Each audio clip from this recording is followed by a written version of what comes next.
नीम coated urea आणि sulphur coated urea याच्या वजनात आणि किमतीत सरकारनं चालूपणा केलाय आणि या संबंधित आपण बोलावं अशा पद्धतीचे काही फोन मला शेतकऱ्यांचे आले, काही कमेंट सुद्धा आपल्या आल्या।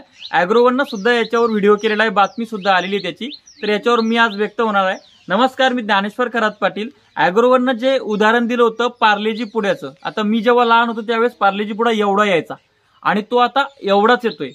त्यांनी काय केलं, बिस्किट कमी केलेत, किंमत कमी केलेली नाही, किंमत 5 रुपये ठेवली। कालांतरानं 2च बिस्किट त्याच्यामध्ये येतील पण किंमत ते 5 रुपये ठेवतील, अशा पद्धतीची त्यांची बिझनेस स्ट्रॅटेजी आहे। आता तीच फॉलो केली आहे आपल्या सरकारनं। सरकारनं काय केलं, जो नीम कोटेड युरिया आहे तो आता ते कागदावर सांगतात की 266.50 पैशाला मिळत होता, 266 रुपये 50 पैशाला, आणि त्याचे वेट जे आहे, वजन जे आहे ते 45 किलो। आता त्यांनी काय केलं, सल्फर कोटेड युरिया काढलाय। आता सल्फर कोटेड युरियाला नीम कोटेड युरियापेक्षा बनवायला साहजिकच खर्च जास्त लागणार, मग तो खर्च जास्त लागणार म्हणून त्यांनी काय केलं की त्यांनी सुद्धा बॅगची साईज कमी केली। मग बॅगची साईज कमी केली म्हणजे काय, जे नीम कोटेड युरिया 45 किलो 266 रुपयाला मिळायचा, हा त्यांनी 40 किलोचीच बॅग केली 266 रुपयाला। आणि अशावर ॲग्रोवननं जरा टीका केली केंद्र सरकारवर। परंतु एक मुद्दा आपण हा लक्षामध्ये घेतला पाहिजे की जो युरिया आहे तो आपल्या मित्रजीवांसाठी प्रचंड घातक आहे। दुसरा मुद्दा असा आहे की युरियावर आपलं सरकार खूप मोठ्या प्रमाणात सबसिडी देतंय, मग त्याच्यामुळे हे जे केलं तर याचा एवढा भाऊ करायची गरज नव्हती, पहिला मुद्दा। दुसरा मुद्दा, दिवसेंदिवस शेतमालाचे भाव कमी होत चाललेत आणि खतांचे रेट प्रचंड वाढत चाललेत, प्रचंड प्रमाणात खताचे रेट वाढत चाललेत। खतच नाही सगळ्या गोष्टी, पण त्या तुलनेत शेतमालाचे भाव वाढत नाहीत। म्हणून मला असं वाटतं की आपण त्या युरियाचा, तसंही सरकार आपल्याला त्या युरियाचं नाम सोडायला लावणार आहे। मी मागे एक व्हिडिओ केला होता, सरकारचं का आता नॅनो नॅनो नॅनो खेळू राहिलं सरकार, nano urea, nano DAP, nano अजून काय दुसरं NPK। तर या माध्यमातून काय विषय आहे, nano NPK, nano DAP, nano urea याला कसलाच रिझल्ट नाहीये, शेतकऱ्यांचे प्रॅक्टिकल अनुभव। परंतु सरकार युरिया जो आहे किंवा जे फर्टिलायझर आहे याच्यावर शेतकऱ्याला मोठ्या प्रमाणात सबसिडी देतं आणि सरकारचं तिजोरीवर दुसरीकडनं प्रचंड मोकाट पैसा खर्च करण्याला तो सरकारला दिसत नाही, पण शेतकऱ्यांना सबसिडी देणं चालली हे सरकारला दिसतंय।